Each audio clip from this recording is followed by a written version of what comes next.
ನಮಸ್ಕಾರ. ನಾನು ನಿಮ್ಮ ಭಾಗ್ಯನಾರಾಯಣ ಬೊಗ್ಗವರಪೋ. ನೀವು ನೋಡ್ತಾ ಇದ್ದೀರಿ ಸುದ್ದಿ ಸರ್ಕಲ್. ಬಿಹಾರದಲ್ಲಿ ಎಲೆಕ್ಷನ್ಗೆ ಇನ್ನೇನು ಕ್ಷಣಗಣನೆ ಆರಂಭ ಆಗಬೇಕು. ಎಲೆಕ್ಷನ್ ಡೇಟ್ಗಳನ್ನು ಅನೌನ್ಸ್ ಮಾಡಬೇಕು. ಈ ನಡುವೆ ಪಾಕಿಸ್ತಾನದಿಂದ 3 ಜನ ಉಗ್ರರು ಎಲ್ಲೂ ಹೋಗದೆ ಬಿಹಾರಕ್ಕೆ ಹೋಗಿದ್ದಾರಂತೆ. ಅಂತಹದ್ದೊಂದು ಸುದ್ದಿ ಬರ್ತಾ ಇದೆ. ಮಿಕ್ಕಿದ್ದು ನಿಮ್ಮ ವಿವೇಚನೆಗೆ ಬಿಟ್ಟಿದ್ದು. ಅದು ಬಿಡಿ, ಇವತ್ತಿನ ಸುದ್ದಿಗೆ ಅದು ಆ್ಯಕ್ಚುಲಿ ರೆಫರೆನ್ಸ್ ಅಷ್ಟೇ. ಮುಖ್ಯವಾದ ಸುದ್ದಿ ಬೇರೆ ಇದೆ. ಏನಿದೆ ಅಂದರೆ 2 ಸುದ್ದಿ ಇದೆ ಬಿಹಾರದಿಂದ. ಒಂದು, ರಾಹುಲ್ ಗಾಂಧಿ ಒಂದು ಎಚ್ಚರಿಕೆಯನ್ನು ಕೊಟ್ಟಿದ್ದಾರೆ. ನಾವು ಏನು ಮತಗಳ್ಳತನದ ಬಗ್ಗೆ ಡೇಟಾವನ್ನು ಹೊರಗಿಟ್ಟಿದ್ದೀವಿ, ಸಾಕ್ಷಿಗಳನ್ನು ಹೊರಗಿಟ್ಟಿದ್ದೀವಿ ಕರ್ನಾಟಕದ ಒಂದು ಕ್ಷೇತ್ರದಿಂದ, ಅದು ಆರಂಭ ಅಷ್ಟೇ. ಮುಂದಿನ ದಿನಗಳಲ್ಲಿ ಹರಿಯಾಣ ರಾಷ್ಟ್ರ ಮಟ್ಟದಲ್ಲಿ ನಡೆದಂತಹ ಲೋಕಸಭಾ ಚುನಾವಣೆ ಮತ್ತು ಇತರೆ ರಾಜ್ಯಗಳ ಎಲ್ಲ ಫಲಿತಾಂಶಗಳ ಬಗ್ಗೆಯೂ ಸಹ ನಾವು ಅಂಕಿಅಂಶಗಳನ್ನು, ಸತ್ಯಾಂಶವನ್ನು ಹೊರಗಿಡ್ತೀವಿ. ಹೇಗೆ ಮತಗಳ್ಳತನದ ಮೂಲಕ BJP ಗೆದ್ದಿದೆ ಅಂತ ತೋರಿಸ್ತೀವಿ. RSS ಮತ್ತು BJP ಮತಗಳ್ಳತನದ ಮೂಲಕನೇ ಗೆಲ್ಲೋದು ಅನ್ನೋದನ್ನು ಹೇಳಿರೋದ್ರ ಬಗ್ಗೆ ವಿವರಣೆಯನ್ನು ಕೊಡ್ತೀನಿ. ಅದರ ಜೊತೆಗೆ ಗೋಧಿ ಮಾಧ್ಯಮಗಳು ಬಿಹಾರದಲ್ಲಿ ಮೋದಿ, BJP, NDA ಇವರನ್ನು ಗೆಲ್ಲಿಸೋದಕ್ಕೆ ತಮ್ಮ ಆಟ ಶುರು ಹಚ್ಕೊಂಡಿದ್ದಾವೆ. ನವಭಾರತ್ ಟೈಮ್ಸ್ ಅನ್ನುವಂತಹ ಪತ್ರಿಕೆ ಅಥವಾ ಮೀಡಿಯಾ ಒಂದು ಸರ್ವೆಯನ್ನು ಹೊರಗಿಟ್ಟಿದೆ. ಆ ಸರ್ವೆಯಲ್ಲಿರುವಂತಹ ಅಂಕಿಅಂಶಗಳೇನು ಮತ್ತು ಆ ಅಂಕಿಅಂಶಗಳು ಯಾಕೆ ನಂಬಲು ಅರ್ಹ ಅಲ್ಲ ಅನ್ನೋದನ್ನು ವಿವರಿಸ್ತೀನಿ. ಸೊ ಮೊದಲಿಗೆ ರಾಹುಲ್ ಗಾಂಧಿಯವರ ಭಾಷಣ. ನಿಮಗೆ ಗೊತ್ತಿರೋ ಹಾಗೆ ರಾಹುಲ್ ಗಾಂಧಿಯವರು ಮತ್ತು ವಿಪಕ್ಷಗಳು ಅಂದರೆ RJD ಸೇರಿದಂತೆ ಎಲ್ಲ ದೊಡ್ಡ ದೊಡ್ಡ ನಾಯಕರು ಸಹ ಬಿಹಾರದಲ್ಲಿ ಈಗ ವೋಟರ್ ಅಧಿಕಾರ ಅನ್ನುವಂಥ ಯಾತ್ರೆಯನ್ನು ಮಾಡ್ತಿದ್ದಾರೆ. 1300 ಕಿಲೋಮೀಟರ್ ಉದ್ದದ ಈ ಯಾತ್ರೆ ಇಡೀ ಬಿಹಾರವನ್ನು ಆಲ್ಮೋಸ್ಟ್ ಕವರ್ ಮಾಡುವಂತಹ ಉದ್ದೇಶ ಹೊಂದಿದೆ. ಸುಮಾರು 16-17 ದಿನಗಳ ಯಾತ್ರೆಯ ನಂತರ ದೊಡ್ಡ ಸಮಾರಂಭ ಮಾಡಿ ಅಥವಾ ರ್ಯಾಲಿಯನ್ನು ಮಾಡಿ ಆ ಒಂದು ಯಾತ್ರೆಯನ್ನು ಮುಕ್ತಾಯಗೊಳಿಸಲಾಗುತ್ತೆ. ಅದು ಸೆಪ್ಟೆಂಬರ್ 1ನೇ ತಾರೀಕು ನಡೆಯುವ ಸಾಧ್ಯತೆಗಳಿದ್ದಾವೆ.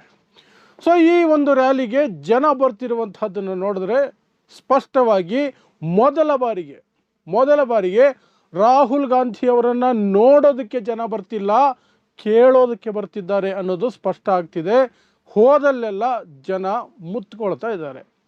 ಪ್ರತಿದಿನ ಹಗಲು ರಾತ್ರಿ ಸಂಜೆ ಹೊತ್ತಲ್ಲೂ ಸಹ ಅವರು ರ್ಯಾಲಿಗಳು, ಜನರನ್ನು ಉದ್ದೇಶಿಸುವ ಮಾತುಗಳು ಎಲ್ಲವೂ ನಡೀತಾ ಇದೆ. ಎಲ್ಲ ಕಡೆ ಸಹ ಜನವೋ ಜನ. ಅದರ ಜೊತೆಗೆ RJD ಮುಖ್ಯಸ್ಥ ತೇಜಸ್ವಿ ಯಾದವ್ ಸಹ ತಮ್ಮ ಎಲ್ಲ ಶಕ್ತಿಯನ್ನು ಹಾಕ್ತಿದ್ದಾರೆ. ಅವರು ಸಹ ದೊಡ್ಡ ಮಟ್ಟದಲ್ಲಿ ಈ ರ್ಯಾಲಿಯಲ್ಲಿ ಪಾಲ್ಗೊಂಡು ಒಟ್ಟಿಗೆ ಹೋಗ್ತಿದ್ದಾರೆ. ವಿಪಕ್ಷಗಳು ಒಟ್ಟಿಗೆ ಹೋಗ್ತಿದ್ದಾವೆ. ಮಹಾಗಠಬಂಧನ್, ಇಂಡಿಯಾ ಮೈತ್ರಿಕೂಟ ಒಟ್ಟಿಗೆ ಅಟ್ಯಾಕ್ ಮಾಡ್ತಿದೆ. ಅದಕ್ಕೆ ಸಪೋರ್ಟ್ ಮಾಡುವ ರೀತಿಯಲ್ಲಿ ಕರ್ನಾಟಕದಿಂದ DK ಶಿವಕುಮಾರ್ ಮತ್ತು 10 ಜನ MLAಗಳು ಕಳೆದ ವಾರ ಹೋಗಿದ್ದರು. ನಿನ್ನೆ ಅಲ್ಲಿಗೆ ರೇವಂತ್ ರೆಡ್ಡಿ ಹೋಗಿದ್ದರು, MK ಸ್ಟ್ಯಾಲಿನ್ ಹೋಗಿದ್ದರು. ಆ ರ್ಯಾಲಿಯಲ್ಲಿ ಪಾಲ್ಗೊಳ್ತಿದ್ದಾರೆ. ಒಂದೊಂದು ದಿನ ಒಂದೊಂದು ದೊಡ್ಡ ಲೀಡರ್ಗಳು ಸೇರ್ಕೊಳ್ತಿದ್ದಾರೆ. ಆ ಸಂದರ್ಭದಲ್ಲಿ ರಾಹುಲ್ ಗಾಂಧಿ ಒಂದು ಘೋಷಣೆಯನ್ನು ಇವತ್ತಿನ ಭಾಷಣದಲ್ಲಿ ಮಾಡಿದ್ದಾರೆ. ಒಂದು ಕಡೆ ಏನು ಅಂದರೆ, ಕರ್ನಾಟಕದಲ್ಲಿ ಬೆಂಗಳೂರು ಸೆಂಟ್ರಲ್ ಲೋಕಸಭಾ ಕ್ಷೇತ್ರದ ಮಹದೇವಪುರದಲ್ಲಿ ನಡೆದಂತಹ 2024ರ ಲೋಕಸಭಾ ಚುನಾವಣೆ ಸಂದರ್ಭದ ಮತಗಳ್ಳತನದ ಬಗ್ಗೆ ಏನು ಡೇಟಾ ಹೊರಗಿಟ್ಟಿದ್ದಾರಲ್ಲ, ಆ ಡೇಟಾ ಹೊರಗಿಟ್ಟಿರುವಂತಹ ಅಂಕಿಅಂಶ ಹೊರಗಿಟ್ಟಿರುವಂತಹ ವಿಚಾರ ಅದು ಒಂದು ಆರಂಭ ಅಷ್ಟೇ ಅಂತ ಸ್ಪಷ್ಟವಾಗಿ ಹೇಳಿದ್ದಾರೆ. ಅಂದರೆ ಮುಂದಿನ ದಿನಗಳಲ್ಲಿ ಅವರೇ ಹೇಳುವಂತೆ ಹರಿಯಾಣ ಚುನಾವಣೆಯಲ್ಲಿ ಏನಾಯಿತು, ಹೇಗೆ ಮತಗಳನ್ನು ಕದ್ದಿದ್ದಾರೆ BJP ಅವರು, ಹಾಗೆ ಗೆದ್ದು ಬಂದಿರೋದವರು, ಮತ್ತು ಇಡೀ ದೇಶದ ಲೋಕಸಭಾ ಚುನಾವಣೆ 2024ರ ಲೋಕಸಭಾ ಚುನಾವಣೆಯಲ್ಲಿ ಯಾವ ರೀತಿ ಚುನಾವಣೆಗಳನ್ನು ಹೈಜಾಕ್ ಮಾಡಿದ್ದಾರೆ ಅನ್ನೋದನ್ನು ಹೇಳ್ತೀವಿ. ಪ್ಲಸ್ ಕೆಲವು ರಾಜ್ಯಗಳಲ್ಲಿ ಚುನಾವಣೆಗಳು ಮುಗಿದಿದ್ದಾವಲ್ಲ, ಅಲ್ಲಿ ಹೇಗೆ ಇವರು ಗೆದ್ದರು ಅನ್ನೋದನ್ನು ಸಹ ನಾವು ಬಹಿರಂಗಪಡಿಸ್ತೀವಿ.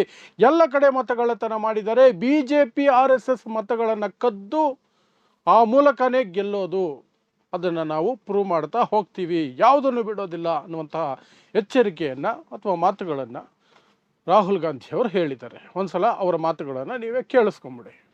कर्नाटक में हमने सबूत देके दिखाया है कि बीजेपी ने चोरी की है. उससे पहले मैंने नहीं बोला कि बीजेपी और इलेक्शन कमीशन चोरी कर रहे हैं, मगर सबूत के बाद मैंने बोला है. और अब मैं आपको बताना चाहता हूं, और अच्छी तरह बीजेपी के लोग जो ज्यादा चिल्ला रहे हैं ना, आप अच्छी तरह सुन लो.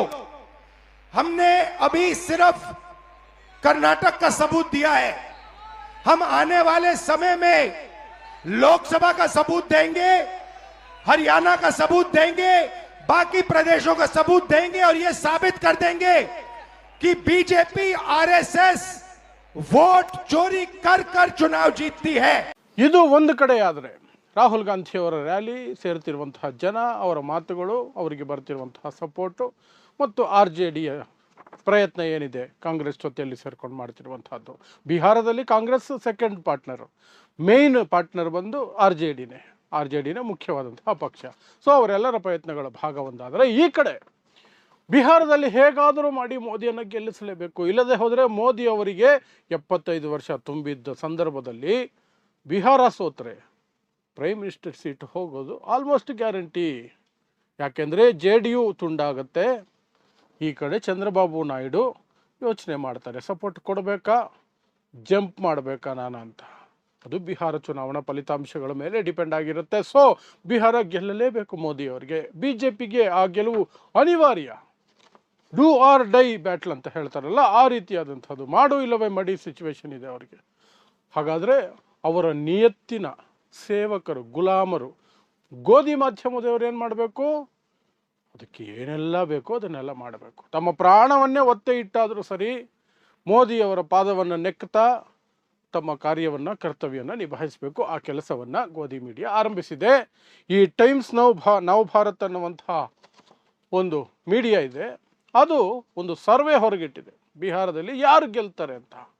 ಆ ಸರ್ವೆಯಲ್ಲಿ ಬರುವಂತಹ ಅಂಕಿಅಂಶಗಳು NDA 136, ಮಹಾಗಠಬಂಧನ್ 75, ಇತರೆ 6 ಮತ್ತು ಇವರೇ ಗೆಲ್ತಾರೆ ಅಂತ ಹೇಳಲಾಗದಂತಹ ಕ್ಷೇತ್ರಗಳು 26 ಅನ್ನುವಂತಹ ಪಟ್ಟಿಯನ್ನು ಈ ಟೈಮ್ಸ್ ನವ್ ಭಾರತ್ ಅವರು ಕೊಟ್ಟಿದ್ದಾರೆ. ಈ ಅಂಕಿಅಂಶಗಳ ಪ್ರಕಾರ ಬಿಜೆಪಿ ಮತ್ತು JDU NDA ಮೈತ್ರಿಕೂಟ ನಿರಾಯಾಸವಾಗಿ ಗೆದ್ದುಬಿಡುತ್ತೆ. 243 ಸೀಟಲ್ಲಿ 136 ಸ್ಪಷ್ಟ ಬಹುಮತ NDAಗೆ ಅಂತ.